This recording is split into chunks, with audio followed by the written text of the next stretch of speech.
Good morning. Welcome to the very first episode of Talking Shop, where Rachael Evans, the original workshop whisperer herself, and me, Dean, are going to be talking how to run a successful auto repair business. Today's episode, we're going to be talking about the crucial step that so many auto repair shop owners miss in becoming the leader of their business. Rach, give me your thoughts to start with. Yep, just while we make sure we don't crash into all these people on the super highway here walking along Merriweather Beach. So there's a gap that we notice when we have auto repair shop owners come in. Often, younger guys might be in their early 30s, early 40s, got the team going on, but we recognise that they've come from being great apprentices, became qualified tradesmen, stuck around with their boss for a couple of years, and before they got the experience that would have developed some of their leadership skills, they just went straight to being their own boss. And now they're very unsure of how to improve their leadership, and also really conflict avoidant, I think, would be the biggest symptom, wouldn't it? Really afraid because you're not that old yet. You don't have 30 years of experience being a leader, and some of the guys that are working for you might be of a similar age, and because you didn't get some of those vital leadership skills, boundaries to enforce, you feel like you can't be the boss. Mm-hmm.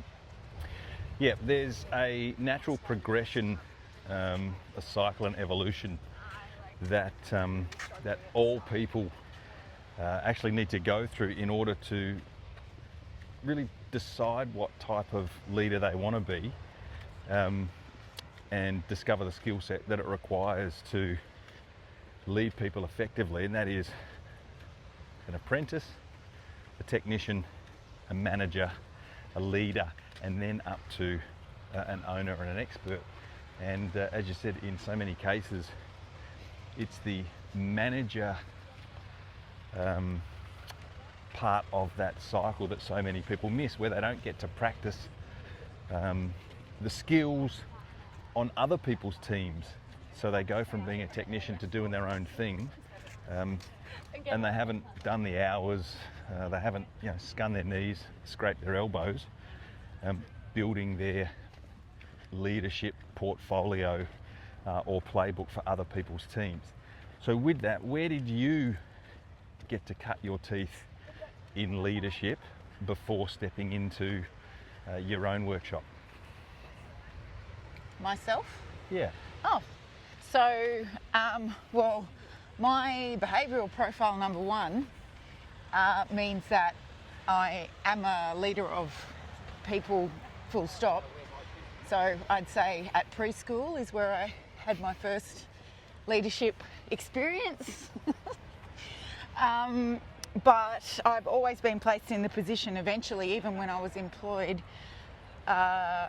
to train and lead others because of my own results. So in every company I've worked for, whether that was in finance, in sales, and I was self-employed by the time I was properly by the time I was 29, so I'm about to turn 49. I've been doing it a long time, but when we started actually employing others and being responsible for that payroll, my ex-husband hadn't had similar experience. He was more along the lines of what we'd just described, a young workshop owner who was employing people sometimes that were older than him. And while, like so many of you, great technician, and eventually learnt the nuts and bolts of running a business, did not have the people leading experience. So I came to plug quite a few of those gaps. I set up the HR system. I was involved in the performance meetings and things like that to begin with. While he learnt, he had the framework to learn. So I think that, you know, that's really what we're trying to open your eyes to here, is like, it's totally common. We don't want it to be normal. We'd love for there to be more experienced leaders going into self-employment, but it just doesn't happen that way. I remember reading a study once that suggested that only 1 in 10 people had an innate ability to lead others. For the rest of us, we have to learn it. And there's no experience like real world experience. So having the opportunity to lead or manage a team on someone else's behalf, where not every decision rises and falls on your shoulders, is a fantastic way to cut your teeth as a leader. Yeah, and I think what you want to recognise is that if you have a team now, who are you growing in your team into your next leader?